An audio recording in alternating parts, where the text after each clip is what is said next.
तो first question is, do you agree that the gender schema theory is helpful for teachers in effectively challenging gender notions and stereotypes in children, justify. Question देखो gender schema theory का, तो सबसे पहले तुमको बताना पड़ेगा कि जेंडर थ्योरी स्कीमा थ्योरी किसने दी थी और ये कहाँ से आई थी। ये सैंड्रा बैम ने दी थी। और आपको इन तीनों वर्ड्स को अलग अलग करके भी डिफाइन करना पड़ेगा कि जेंडर से आप क्या समझते हैं, स्कीमा से क्या समझते हैं और थ्योरी से क्या समझते हैं। ये सब मैंने ऑलरेडी जेंडर स्कीमा थ्योरी जो जेंडर स्कूलिंग प्लेलिस्ट है मेरी बाप ऑफ वेलर चैनल के अंडर में, उसमें डाल रखी है। उसमें मैंने डिटेल्ड एक्सप्लेनेशन दे रखी है, तो आप उसको देख सकते हो। और इसमें जैसे कि मैंने पहले कहा कि आपको इन तीनों वर्ड्स को डिफाइन करना पड़ेगा। उस वीडियो के मैंने कुछ क्लिपिंग्स यहाँ पर डाले हुए हैं। तो इसमें उन्होंने ये पूछा है कि टीचर्स को अगर जेंडर स्कीमा थ्योरी के बारे में पता है तो क्या ये क्लास में हेल्पफुल रहता है, अगर कोई भी जो स्टीरियोटाइप से बच्चों के लिए नोशन है उसको क्लियर आउट करने में। तो आपका आंसर होगा हाँ। और वो इसलिए क्योंकि जो जेंडर स्कीमा थ्योरी है बेसिकली क्या है, ये हमें ये बताता है कि जो भी बच्चा ऑब्जर्व करता है उसी से वो जेंडर आइडेंटिटी फॉर्म करता है। अब जैसे किसी के घर में अगर पापा ऑफिस जाते हैं तो जो लड़का है वो भी ऐसी दिखाता है कि जब वो स्कूल से आता है तो वैसे ही बोलता है कि माँ मेरे लिए पानी लाओ, मैं बहुत थक गया हूँ। अगर जो उनके फादर हैं वो ऐसे ही बोलते हैं अपनी वाइफ को। तो ये हमको स्कीमा थ्योरी यही बताती है कि जो बच्चा होता है वो ऑब्जर्व करता है और किसी से भी वो अपनी आइडेंटिटी फॉर्म करता है। तो अगर टीचर्स को ये बात पता होगी कि उनको पता होगा कि बच्चा जो भी कर रहा है वो किसी न किसी रीज़न से कर रहा है या किसी को इमिटेट करके कर रहा है, तो वो किसी भी बच्चे के खिलाफ, जो भी बच्चा एक्शन लेगा उसके खिलाफ वो एकदम से नहीं जाएंगे। जैसे जैसे कि ये स्टीरियोटाइप होता है कि जो लड़कियां हैं वो घर का काम करना जानती हैं। तो क्लास में भी ऐसा देखा गया है बहुत बारी कि जो गर्ल्स होती हैं उनको टीचर्स मोस्टली बोर्ड डेकोरेशन का काम, रजिस्टर सजाने का काम, ये सब देती हैं। और जो बॉयज़ के लिए देखा जाता है वो मोस्टली डेस्क इधर उधर करने का काम होता है, या फिर जाओ ये लेके आओ वो लेके आओ, बाहर वाला काम होता है। तो अगर टीचर्स को ये सब बातें ध्यान में रख रखी हैं टीचर्स ने, तो टीचर एक तो पहले किसी पे स्टीरियोटाइप की वजह से काम नहीं बांटेगी। बस फिर आप ऐसे 3-4 एग्जाम्पल दे के आ जाना पेपर में, हो गया। पहले आप थ्योरी बताना और उसके बाद में ये सब एग्जाम्पल्स दे के रिलेट कर देना। नेक्स्ट क्वेश्चन की तरफ चलते हैं। Next question is, in the light of feminist perspective discuss the role of state in ensuring equal educational opportunities for girls in the contemporary Indian context. तो देखो इसमें ये फेमिनिस्ट थ्योरी की तरफ इशारा कर रहा है। आपको फेमिनिस्ट अप्रोच के बारे में बताना पड़ेगा और किसी ऐसी एक फीमेल थ्योरिस्ट का नाम लेना पड़ेगा जिन्होंने थोड़ा बहुत इस मामले में काम कर रखा होगा कि जो फीमेल्स की हालत पहले कैसी थी और बाद में कैसी थी, और थोड़ा जो स्टेट ने काम कर रखा हो फीमेल की हालत सुधारने के बारे में, उस बारे में। और इसको आप फिर अभी प्रेजेंट से रिलेट कर सकते हो, जैसे कि जो एनसीएफ और एनसीईआरटी वगैरह उन्होंने काफ़ी काम करा हुआ है इस मामले में। जैसे जो पहले बुक्स होती थी उसमें सिर्फ जो बॉयज़ होते थे उनको बना रखा होता था कि वो स्कूल जा रहे हैं, और जो बहन होती थी उनकी वो मोस्टली घर का काम कर रही होती थी। टीवी सीरियल्स वगैरह में भी ऐसे होते थे पहले कि जो फीमेल होती है वो चूल्हा चौका कर रही होती थी और जो बॉयज़ होते थे वो स्कूल जा रहे होते थे। और ऐसा भी दिखाया जाता था बहुत बार कि जो बॉयज़ होते हैं वो गर्ल्स को चिढ़ा भी रहे होते हैं कि ये तू ये काम कर और ये काम कर और ला मुझे पानी दे। तो ये सारी चीज़ें थी जो पहले थी, ये अब ख़त्म कर दी गई हैं। और जो एक वो देखते हो ना, वो सब पढ़े सब बड़े में जो पेंसिल होती है उसमें लड़का लड़की दोनों बैठे हुए हैं, ऐसा नहीं कि सिर्फ बॉयज़ बैठे हुए हैं उसमें। तो ये सारी चीज़ों पे जो स्टेट गवर्नमेंट है और हमारी सेंट्रल गवर्नमेंट वगैरह सबने इस पर काफ़ी ध्यान दिया। और अब जो बुक्स वगैरह उसमें सब में हर जगह पे जो फीमेल और मेल है हर सबका नाम लिखा जाता है। और मोस्टली अगर कभी भी किसी भी एक्स वाई जेड के बारे में बात करके बुक्स में समझाया जाता था तो ही लिखते थे हर जगह पे मैक्सिमम टाइम पे। और अब ऐसा हो गया है कि ही ऑब्लिक शी लिखा जाता है, और या फिर मतलब सिर्फ ही नहीं लिखते, कभी कभी ही चलता है कभी कभी शी चलता है। पर अब ऐसा नहीं होता है कि सिर्फ आप हर जगह पे लड़कों के एग्जांपल दे रहे हो या फिर ये बता रहे हो कि जो लड़के हैं वो पढ़ने जाते हैं, या फिर सिर्फ जो बॉयज़ हैं उनके नाम बुक्स में आ रहे हैं। ठीक है, बाकी इसमें आपको फेमिनिज्म के बारे में पहले एक्सप्लेन करना पड़ेगा, तो जो मैंने इसमें एक वीडियो बना रखी है आप उससे थोड़ी हेल्प ले सकते हो। Next is, education is the chief instrument of development, critically examine how mass education has benefited girls specially those from the marginalised communities in India. तो पहले के टाइम पे जब गर्ल्स को एजुकेशन नहीं मिल रही थी तो ये कभी किसी के दिमाग में आया भी नहीं था कि जो गर्ल्स हैं उनको भी हमको स्कूल भेजना है। मोस्टली ऐसा होता था कि जो बॉयज़ हैं वो स्कूल में जाते थे, और जो फीमेल्स होती थी वो बचपन से ही जो मदर होती थी उनका हाथ बटाती थी। ठीक है, तो अब आप अपने पे ही डाल सकते हो इसका एग्जांपल कि फॉर एग्जांपल जो आपकी दादी नानियाँ हैं उनमें से कोई कोई ही है जो एजुकेटेड है। मतलब 90% अनएजुकेटेड होंगे और सिर्फ 10% होंगे जो एजुकेटेड होंगे। तो यहाँ पे आप एजुकेशन से होने वाले फ़ायदे बताओगे कि पहली बात तो मतलब अगर आप देख लो अपनी इंटर्नशिप के एग्जांपल्स दे सकते हो। अब जैसे हमको भोपाल लेके गए थे तो वहाँ पे जो एरिया था वो काफ़ी पिछड़ा हुआ था, बट वहाँ पे जो छोटे बच्चे थे उनको पढ़ा रहे थे। तो जो उनसे पहले की जनरेशन है उनको ये तक नहीं पता है कि बिजली आ गई है या फिर पानी लेने के लिए आपको सिर्फ नलका खोलने की ज़रूरत है, कुएं तक नहीं जाना पड़ेगा। बट अब जो उनकी आगे की जनरेशन है, क्योंकि उनको ये सब बातें पता होंगी तो वो सब बहुत ज़्यादा फैसिलिटी वाली लाइफ जी सकते हैं। ठीक है, एजुकेशन की वजह से हमें ये सब पता लगता है कि जो जो चीज़ें के लिए हमें काफ़ी मेहनत करनी पड़ती है वो काफ़ी इजीली हम अवेल कर सकते हैं। तो ये सारी बातें मतलब जो अपनी डेली लाइफ से रिलेटेड एग्जांपल्स है ये सारे के सारे आप इसमें लिख के आना। Next question is the constructions around masculinity not only oppresses women but men as well. Do you agree with this statement? Evaluate how far print or electronic media depict the above statement. ठीक है, अब तुम यहाँ पे देखो, यहाँ पे masculinity और ये फेमिनाइन वाली बातें कर रहे हैं, तो उसमें आप पहले डिफाइन कर दो कि इससे आप क्या समझते हो, और अगर इसमें से किसी थ्योरीज के बारे में भी आपको पता है तो उसमें आप वो भी लिख सकते हो। इसके रिगार्ड में भी जो मैंने वीडियो बना रखी है उसमें आपको थोड़ा बहुत मिल जाएगा। बाकी क्वेश्चन ये कह रहा है कि जो भी हम मैस्कुलिनिटी से रिलेटेड कंस्ट्रक्शंस खड़ी करते हैं कि जैसे कि 6 एब्स होनी चाहिए, बाइसेप ट्राइसेप वगैरह होनी चाहिए, 6 फुट का लड़का होना चाहिए, गुड लुकिंग होना चाहिए, ये सब फलाना धमकाना, तो इन सारी चीज़ों की वजह से जो फीमेल्स अप्रेस होती हैं वो तो होती है बट मेन भी होते हैं। तो कह रहे कि आप इस स्टेटमेंट से एग्री करते हो, तो आप लिखोगे हाँ, क्योंकि हर कोई लड़का एक जैसा नहीं होता और हर किसी को आप सिर्फ एक कैटेगरी में नहीं डिफाइन कर सकते हो। जैसे कि यहाँ पे इलेक्ट्रॉनिक मीडिया की बात करें तो मान लो जो तुम्हारा सोशल मीडिया होता है, इंस्टा वगैरह, उस पर अलग अलग लोग रोज़ हज़ारों फोटोज़ वगैरह डालते हैं और सबको देख के आपको ये लगता है कि बस यही अच्छी लाइफ जी रहा है, मैं तो यहाँ पे फुद्दू हूँ जो मैं यहाँ पे पढ़ाई कर रही हूँ बैठ के। बट ऐसा नहीं होता है, मोस्टली जो वहाँ पे सब चीज़ें वो फेक होती हैं या फिर एडिटेड होती हैं या फिर फोटोशॉप्ड होती हैं। तो इससे ज़्यादा असर बट ऑफ कोर्स है, मतलब अगर कोई मेल मॉडल खड़ा करा हुआ है सामने तो अगला अपने आप को देख के कंपैरिजन ही करता है कि यार इसके पास ये है, मेरे पास ये नहीं है। तो बट ऑफ कोर्स जैसे गर्ल्स को इनसिक्योरिटीज़ होती हैं वैसे बॉयज़ को भी इनसिक्योरिटीज़ होती है। ये बेसिक ह्यूमन नेचर होता है कि हम अगले को देख के कंपैरिजन करते हैं। बट इससे तुम्हारी खुद की बेइज्जती होती है, ये मत लिखना है खुद की बेइज्जती होती है। बट मतलब आप इसको ढंग से लिख के आ सकते हो कि सोशल मीडिया की वजह से हम पे बहुत ज़्यादा इंपैक्ट पड़ता है। और अगर यहाँ जैसे यहाँ पे मेल्स की बात करी गई है तो आप मेल्स के लिए लिख के आ सकते हो कि जैसे जो उनका सेल्फ कॉन्फिडेंस है वो लो हो जाता है मोस्टली। यहाँ पे जैसे अब एक मीम चल रहा था जैसे कि जो अगर लड़की का रंग डार्क है तो उसको तुम डार्क कॉम्प्लेक्शन बोलते हो, बट लड़कों को सब कलुआ कलुआ बोलते हैं। तो ऐसी बात नहीं है, जैसे लड़कियों को बुरा लगता है वैसे लड़कों को भी बुरा ही लगता है। ठीक है, तो ये सब बातें तुम लिख के आ सकते हो। बेसिकली आपको इन सब पेपर्स में ना अपने सेल्फ एक्सपीरियंसेस ही लिखने होता है और अपना आपको तुमको जितना तुम एक्सप्लेन कर सकते हो ना कंटेंट से रिलेट करके वही करके आना होता है। इसमें ज़्यादा चीज़ें से मतलब मे भी तुमको फालतू लगे बट फालतू होती नहीं, क्योंकि ये सारी छोटी छोटी चीज़ें होती हैं इन सबसे जो आपका सोसाइटी की चीज़ वो है, जो भी नॉर्म्स हैं वो सब बनते हैं। ठीक है, तो नेक्स्ट क्वेश्चन की तरफ चलते हैं। Next is school as an institution perpetuates and challenges gender inequality through formal and informal socialization. Discuss on the basis of a school internship experience. तो अब ये यहाँ पर देखो 2-3 चीज़ों में इन्होंने फोकस करा है, तो सोशलाइजेशन और जेंडर इनइक्वालिटी और स्कूल की तुम्हारी इंटर्नशिप की एक्सपीरियंस। ठीक है, तो अब वो ये कह रहा है कि जो स्कूल है वो बहुत ज़्यादा जेंडर इनइक्वालिटी की तरफ में फॉर्मल और इनफॉर्मल सोशलाइजेशन की तरफ से इफेक्ट डालता है, और अपने स्कूल इंटर्नशिप एक्सपीरियंस के बेस पे आप ये सब हमको बताओ। ठीक है, तो आप इसमें थोड़ा बहुत हिडन करिकुलम भी घुसा सकते हो, क्योंकि इसकी वजह से भी जो जेंडर इनइक्वालिटी है वो बहुत ज़्यादा सामने आती है। जैसे कि अगर जो टीचर होती है बोलती है कि ये तुम दोनों लड़के डेस्क उठा के उधर रखो और तुम दोनों लड़कियां मेरा जो पानी की बॉटल है उसको भर के लेके आओ। ठीक है, तो यहाँ से क्लियरली दिख रहा है कि जो टीचर है उसको पता है कि लड़कियों के बस की बात नहीं है, जबकि ऐसा कुछ नहीं होता। डेस्क इतने हार्ड वो भी नहीं होता है, भारी आराम से उठा सकते हैं। मतलब ऐसे भी ये सिर्फ जो छोटे बच्चे होते हैं उन सब में लगभग सेम ही ताकत होती है, इतना कुछ नहीं होता है। उसके बाद ये कह रहा है कि फॉर्मल और इनफॉर्मल सोशलाइजेशन की तरफ से बताओ। अब सोशलाइजेशन के बारे में मैंने ऑलरेडी वीडियो बना रखी है, उसमें मैंने सारा बता रखा है कि जेंडर क्या होता है, सोशलाइजेशन क्या होता है और इससे इफेक्ट कैसे पड़ता है, प्राइमरी सोशलाइजेशन सेकेंडरी सोशलाइजेशन कैसे होते हैं।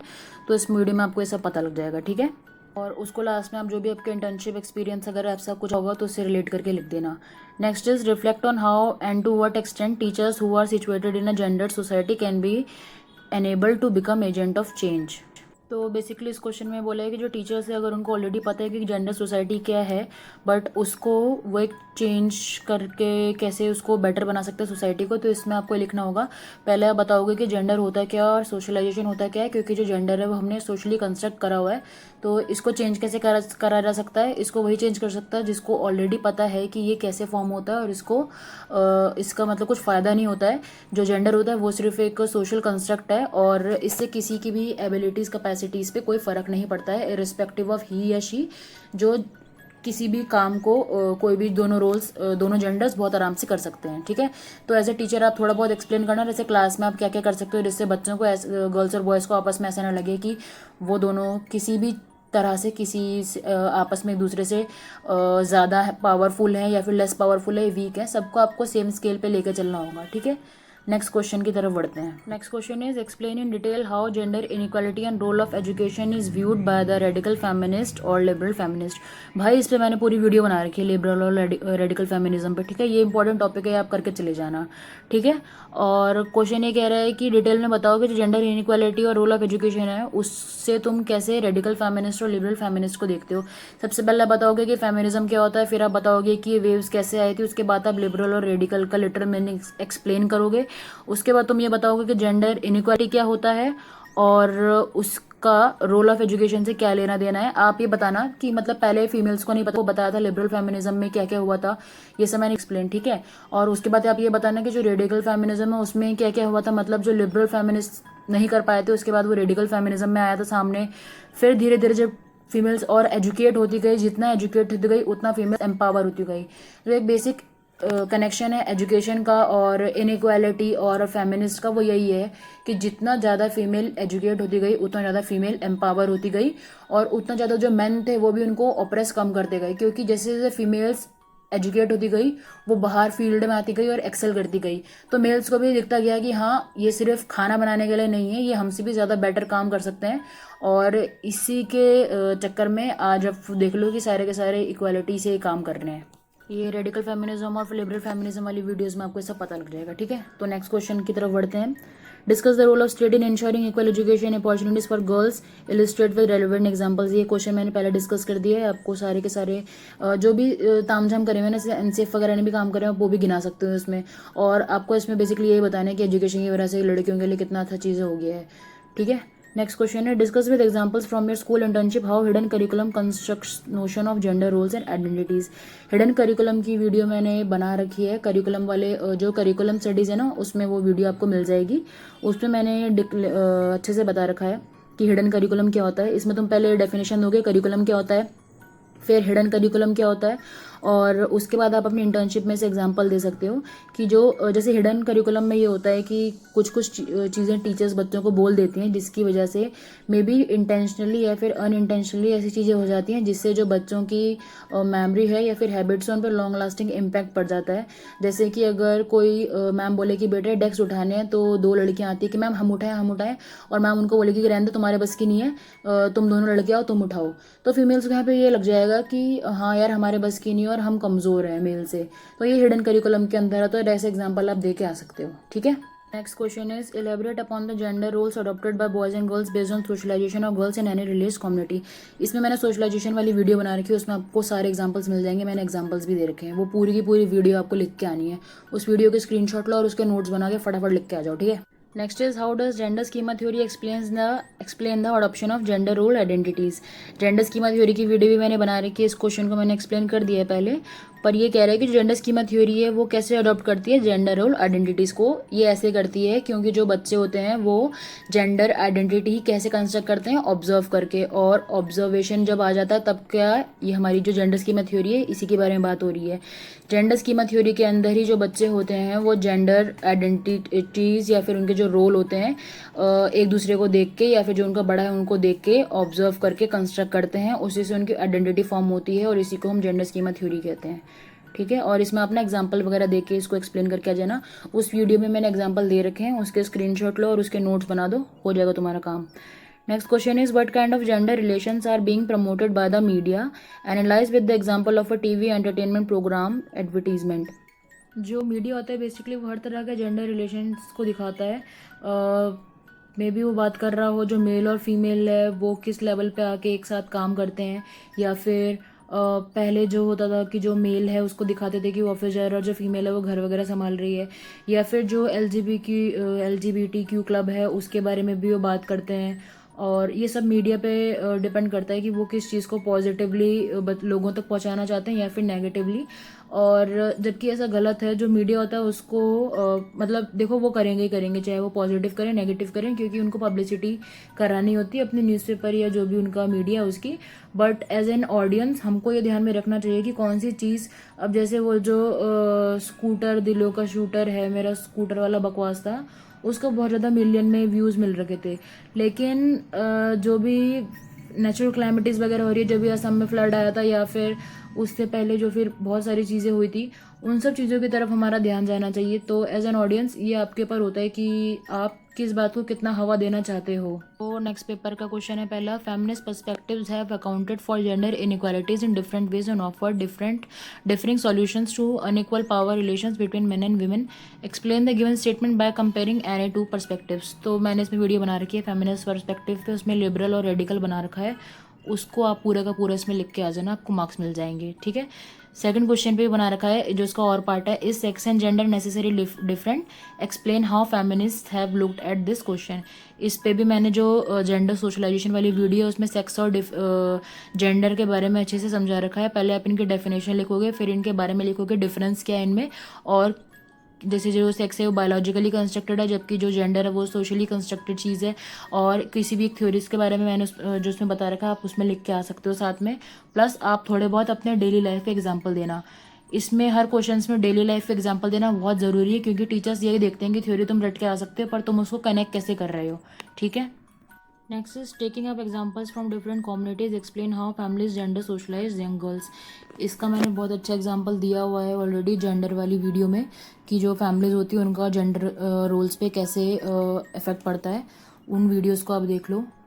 इसमें आप एग्जाम्पल भी देख सकते हो, जो कमला बसीन ने बोला था कि जो जेंडर होता है उस पर कैसे कैसे इफेक्ट पड़ता है। जैसे घर में अगर मोस्टली ऐसा होता है कि जो फादर है वो हमेशा मदर को आके बोलता है कि मुझे एक गिलास पानी दे जब भी वो बाहर से आते हैं, तो जो भाई है वो भी ऐसे ही करेगा। जब भी वो बाहर से आएगा तो वो बहन पे अपनी सुपेरियरिटी बनाने की कोशिश करेगा कि जब मुझे पानी दे, इरिस्पेक्टिव ऑफ बहन भी साथ में आई हो। आप मोस्टली आप हमेशा ऐसे देखते हो कि जब भी आप बाहर से घूम के आते हो तो सबके साथ होता होगा, जो मदर है सीधा वो किचन में घुसती है और सबके लिए पानी लेके आती है, जबकि रेयरली ऐसा होता है कि जो फादर है वो पानी लेके आते हैं। या फिर जब कोई मेहमान आते हैं तो जो बहन है वो चाय लेके आ रही है या फिर चाय लेके जा रही है, जबकि जो भाई है वो बैठा हुआ है। ये सारी चीज़ें से जो जेंडर होता है उस पर काफ़ी इफेक्ट पड़ता है। ठीक है। Next question is, a teacher reports that primary school girls are not participating in playground activities as much as boys. Compare this situation with your own internship experience and discuss possible reasons. Suggest a strategy that could assist this teacher. तो teacher ये कह रही है कि जो primary school की लड़के हैं वो उतना नहीं खेल रहे जितना लड़के खेल रहे हैं, और इस सिचुएशन को अपने इंटर्नशिप एक्सपीरियंस के साथ में रिलेट करो और उसके लिए स्ट्रैटेजी बताओ।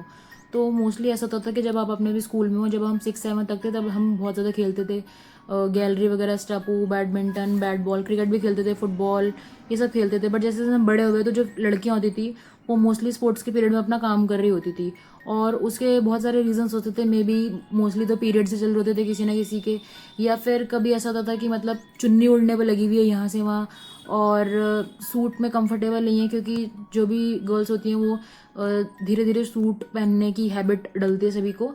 तो ये सारे रीजंस होते थे। और मोस्टली जो फीमेल्स होती हैं, लड़कियां होती हैं, वो अपने आप को फेमिनाइन उसमें देखना चाहती हैं ज़्यादा। उनको ये लगता है कि अगर वो फेमिनाइन रूप में होंगी तो ज़्यादा अपीलिंग होगा बॉयज़ के लिए, इसीलिए वो अवॉइड करते हैं ये सब करना। और बाकी धूप में उनको यही लगता है कि जो उनका स्किन टोन है वो ज़्यादा डार्क हो जाएगा, या फिर हाथ रफ हो जाएंगे, या फिर कुछ चुभ जाएगा। तो ये सब इस वजह से होता है क्योंकि जो मीडिया है या फिर जो सोसाइटी है उसने गर्ल्स की ऐसी इमेज बना रखी है कि जो एक लड़की होगी वो काफ़ी सॉफ्ट होगी और फेयर कलर की होगी, और उसको पढ़ाई वगैरह वाली चीज़ों में ज़्यादा ध्यान होगा और ज़्यादा उछलती कूदती नहीं होगी। क्योंकि सोसाइटी की ऐसी ही थिंकिंग होती है कि अगर कोई जो लड़की है वो काफ़ी बड़ी और कुछ ज़्यादा उछल कूद रही है तो उनके हिसाब से उस लड़की का कैरेक्टर अच्छा नहीं है।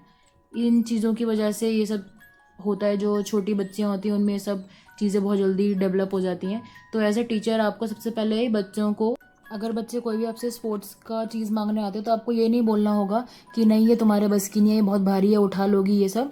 और मोस्टली ऐसा देखा जाता है कि जो लड़के हैं वही सिर्फ क्रिकेट खेल रहे हैं, वही सिर्फ बैट बॉल लेके जा रहे हैं। तो यार ऐसा नहीं होना चाहिए। जो गर्ल्स होती हैं उनको भी क्रिकेट खेलने का बहुत इंटरेस्ट होता है, प्लस जो फुटबॉल वगैरह है उसमें भी जो गर्ल्स होती हैं वो काफ़ी इंटरेस्टेड होती हैं। बट क्योंकि कभी कभी जो पीटी या स्पोर्ट्स टीचर होता है वही बोल देता है कि तुम्हारे बस के नहीं है, तुम रहने दो, कहाँ धूप में जाओगी, ये सबसे काफ़ी इम्पैक्ट पड़ता है। और प्लस अगर वो नहीं चाह रहे तो आप उनको एंकरेज भी कर सकते हो कि आप लोग क्यों नहीं खेल रहे हो, स्पोर्ट्स का पीरियड है, आपको खेलना ही पड़ेगा, कंपलसरी कर दो उसको, अनटिल अनलेस किसी को सीरियसली कोई प्रॉब्लम नहीं है, ठीक है। और जब आप क्लास में भी हो तब भी जो बच्चे हैं, अगर कोई भी बॉयज़ किसी भी तरह का नेगेटिव कमेंट कर रहे हैं कि तेरे बस की नहीं है या फिर तू रहने दे बहन, तेरे को तो पिंक कलर की फुटबॉल अच्छी लगेगी, तो बच्चे का सीधा सीधा आप उनको वहीं पे एक्सप्लेन कर सकते हो कि बेटा पहली बात तो जो ये चीज़ आप बोल रहे हो एकदम गलत है, दूसरी बात पिंक बॉल कोई प्रॉब्लम नहीं है, पिंक बॉल से तुम भी खेल सकते हो, क्योंकि बॉयज़ के लिए भी ऐसे कुछ स्पेसिफिक नहीं है कि बॉयज़ पिंक कलर नहीं यूज़ करेंगे, ठीक है। नेक्स्ट क्वेश्चन की तरफ बढ़ते हैं। Next question is discuss gender schema theory, what are the challenges posed by media in raising gender schematic children. ये प्रोनाउंस होता होगा ये शायद वर्ड, छोड़ो। जेंडर स्कीमा थ्योरी के बारे में मैंने आपको बता दिया है, वीडियो भी है वो आप देख लेना। चैलेंजेस जो मीडिया करती है जेंडर स्कीमेटिक बच्चों के लिए वो ये है कि जो मीडिया होता है उससे बच्चे काफ़ी जल्दी इन्फ्लुएंस हो जाते हैं, और इसी वजह से जो पेरेंट्स हैं वो अवॉइड करते हैं बच्चों को काफ़ी जल्दी एज में फ़ोन देना। जो मीडिया होता है बच्चों को लगता है कि जो भी सोशल मीडिया में चल रहा है वो काफ़ी कूल है, और इसीलिए वो उसको अडेप्ट करने की कोशिश करें ताकि उनको जो सोसाइटी है, जो पीयर प्रेशर है, वो उसमें एक्सेप्ट कर पाए।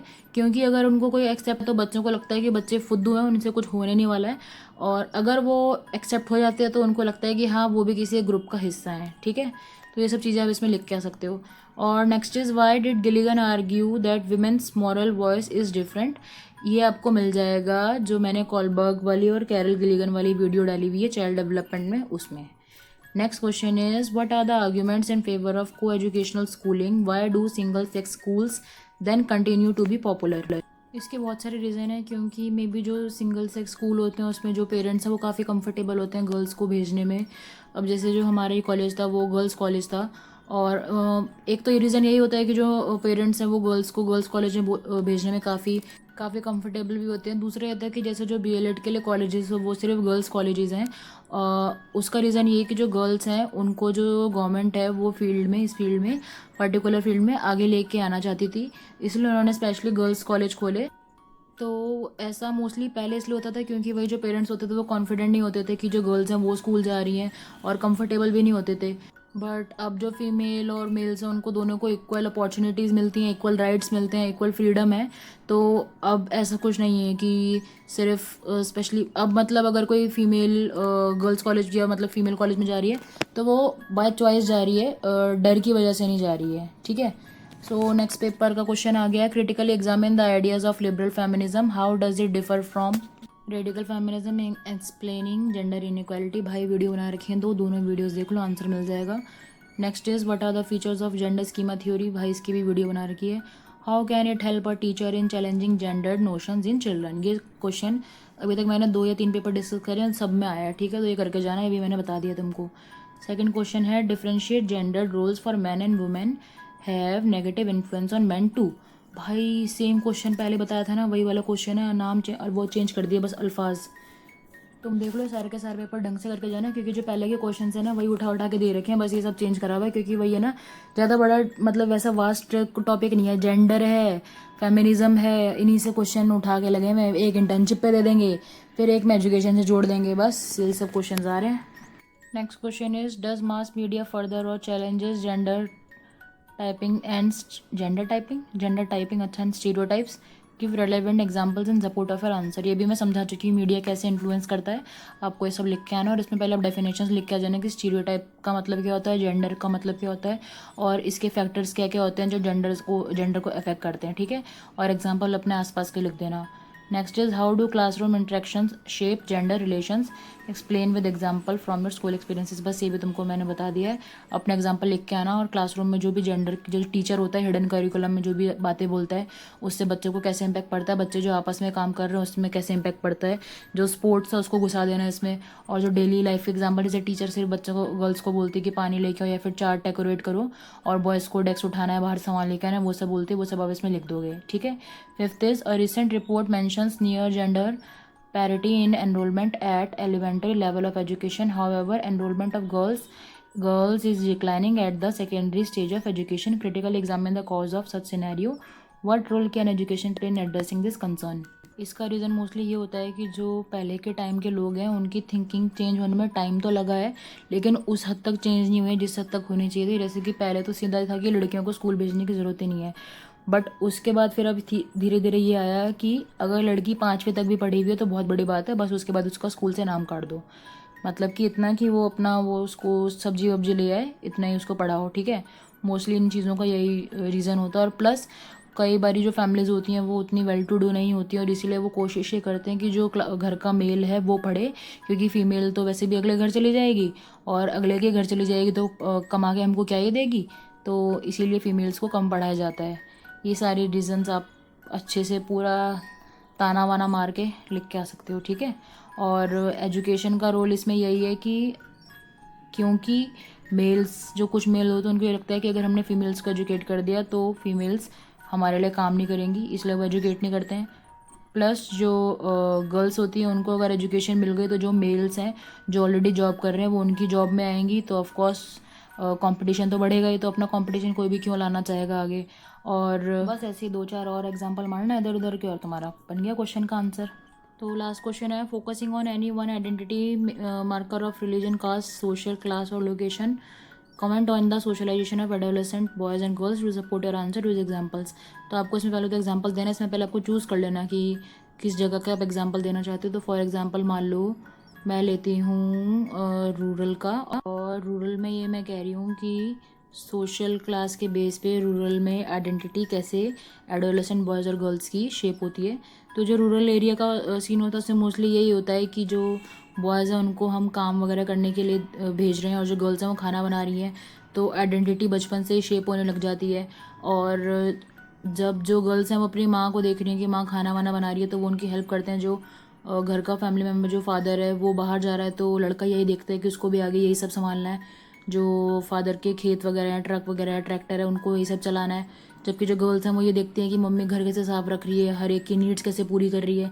इसमें आप कैरल गिलिगन की थ्योरी भी घुसा सकते हो कि जो गर्ल्स होती हैं वो केयर बेस्ड मोरालिटी शो करती हैं, इसलिए वो उन चीज़ों पर ज़्यादा ध्यान देते हैं कि सबकी आप केयर कैसे करो। जबकि जो बॉयज़ होते हैं वो इस चीज़ पे ज़्यादा ध्यान देते हैं जो जस्टिस बेस्ड होता है, और वो बाकी चीज़ों पे ज़्यादा ध्यान देते हैं जिससे मतलब जो आउट गोइंग काम है जो फादर कर रहे हैं, इन चीज़ों से काफ़ी इफेक्ट पड़ता है।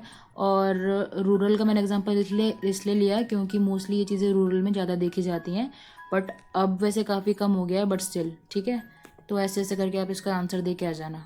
तो भाइयों ऑल द बेस्ट, पेपर अच्छे से करके आना, और आपको पेपर एक्सप्लेन करना है ज़्यादा। जो आपका पहले कंटेंट होगा, जो टॉपिक दिया होगा, फोकस कर रखा होगा, बस उसको एक्सप्लेन करके आ जाना। बाय।